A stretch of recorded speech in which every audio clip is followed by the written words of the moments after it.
जय हिंद दोस्तों, जय हिंद, जय भारत। आप सभी का एक बार फिर से हार्दिक स्वागत है आपके अपने YouTube चैनल में। साथियों, कितनी आस लेकर बैठे थे जो जनवरी 2025 का डीए है उसको लेकर, और सरकार ने एकदम नीचे गिरा दिया। इतना कम आंकड़े अभी जारी किए हैं। और ये आंकड़े क्यों रोके थे?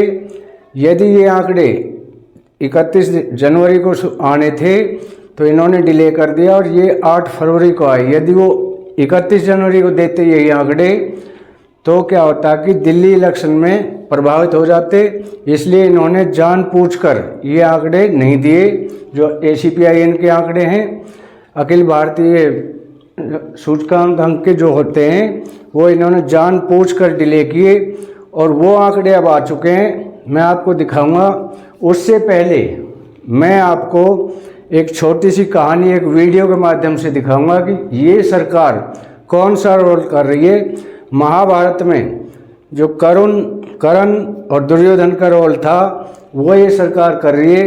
इसकी एक कहानी इसकी कहानी मैं एक छोटी सी वीडियो के माध्यम से, छोटी सी कहानी के माध्यम से सुनाना चाहता हूँ, तो कृपया ध्यान से सुने। महाभारत युद्ध का 16वां दिन समाप्त हो गया था। कर्ण के हाथों विजय आते आते रह गई थी, जिसे देख दुर्योधन अत्यंत क्रोधित हो गया। क्रोध में आकर कर्ण ने दुर्योधन से कहा कि मैं युद्ध जीतने आया हूँ, हे मित्र, और जब वो जीत तुम्हारे हाथ में थी तो तुमने वो जीत अपने हाथ से क्यों जाने दी?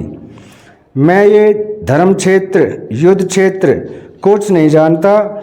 मैं सिर्फ इतना जानता हूँ कि मुझे ये युद्ध जीतना है।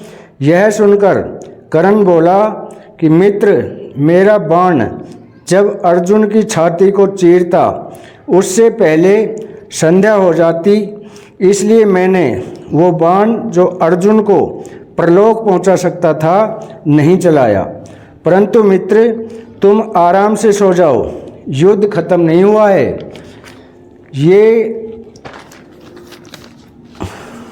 हे राधे, कल फिर तुम युद्ध करेंगे और कल के युद्ध को इतिहास सदैव याद रखेगा।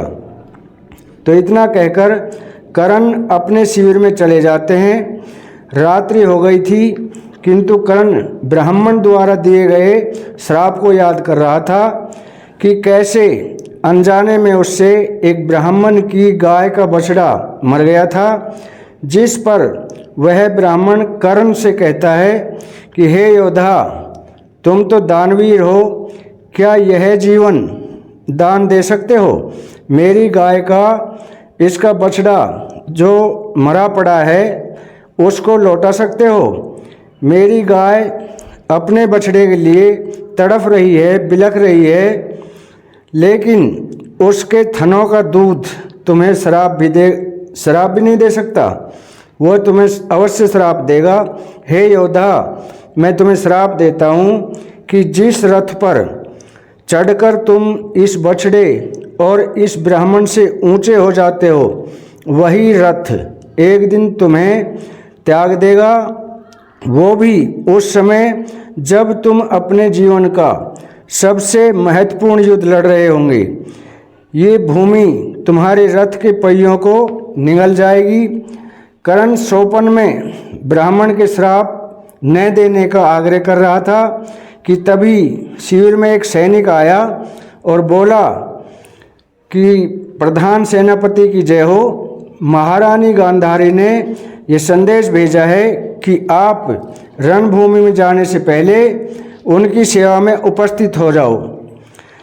तो कर्ण जब यह रानी का शिविर में पहुँचे तो गांधारी एक कोने में चुपचाप खड़ी थी, कर्ण की प्रतीक्षा कर रही थी।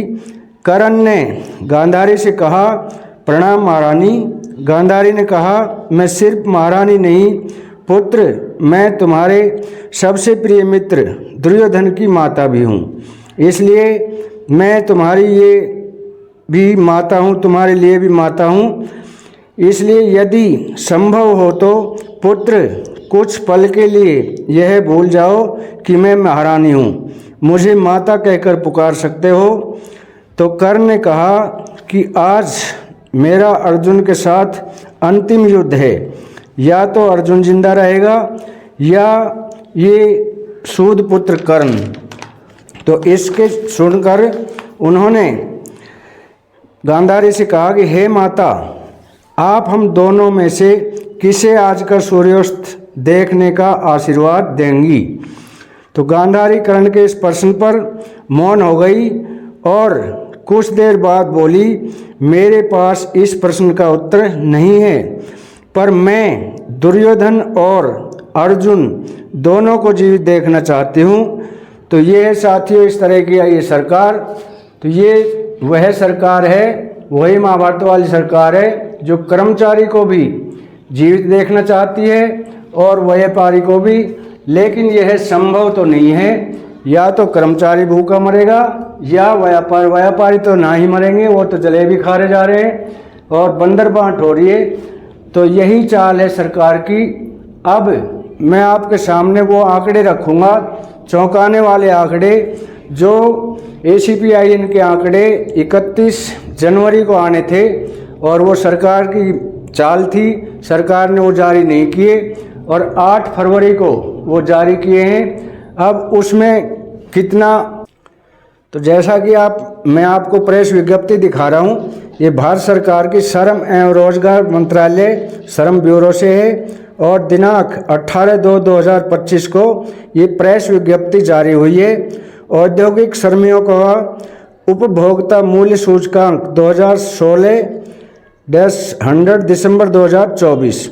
श्रम ब्यूरो श्रम एवं रोजगार मंत्रालय से संबंधित कार्यालय द्वारा हर महीने औद्योगिक श्रमिकों के लिए उपभोक्ता मूल्य सूचकांक का संकलन देश व्यापी 88 महत्वपूर्ण औद्योगिक केंद्रों के 317 बाजारों से एकत्रित खुदरा मूल्यों के आधार पर किया जाता है। दिसंबर 2025 के लिए सूचकांक इस विज्ञप्ति के माध्यम से जारी किए जाते हैं। दिसंबर 2024 का अखिल भारत उपभोक्ता सूचकांक औद्योगिक श्रमिक 0.8 अंक घटकर, और ये अब हो गया है जैसा कि आप देख रहे हैं, इससे कितना आपका DA बढ़ेगा, 0.8 से घटकर 143.7 यानी 147.7 अंकों के स्तर पर संकलित हुआ। दिसंबर 2024 के आंकड़े इस तरह से आप जैसे देख रहे हैं किस तरह से आंकड़े बढ़े, ये सारी मैं आपको वीडियो दिखा रहा हूँ, सारा लेटर दिखा रहा हूँ और ये प्रेस विज्ञप्ति दिखा रहा हूँ।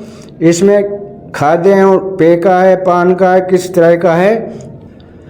अभी ये आप टेबल देख रहे हो, अखिल भारत समूहवार सूचकांक नवंबर 2024।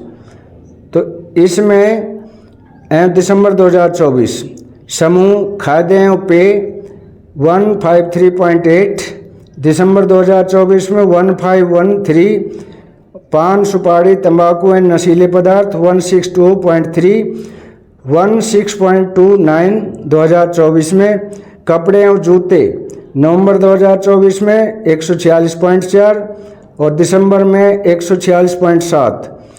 आवास नवंबर 2024 में 131.6 और इसमें भी 131.6, यानी सामान्य सूचकांक ये आपके सामने है। अब इसी से हिसाब लगा लो कि आपका जो महंगाई भत्ता है वो 2% ही जाएगा, इससे ज़्यादा नहीं जा सकता। और आप इस 2% का लगा लो, इतना ज़्यादा फर्क पड़ेगा 8वें वेतन आयोग में कि आपको लाखों का नुकसान होगा, क्योंकि इसी के हिसाब से जो हमारा फिटमेंट फैक्टर बनता है, बेसिक और DA को मिलाकर उसका फिटमेंट फैक्टर निकालते हैं।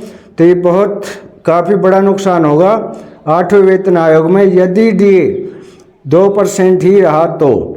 और ये आंकड़े आ चुके हैं, अब ये इतना ही रहेगा। 143 दिसंबर 2024 में 143.7, तो इसका यानी 55.99। तो ये आपका क्लियर हो चुका है कि आपका जनवरी माह का DA 2% बढ़ाया जाएगा। तो साथियों ये थी आज की जानकारी अच्छी लगी हो तो वीडियो को लाइक शेयर सब्सक्राइब करें, ताकि हम हर नई अपडेट से आपको अवगत करा सकें। तो आज के लिए इतना ही। जय हिंद, जय भारत।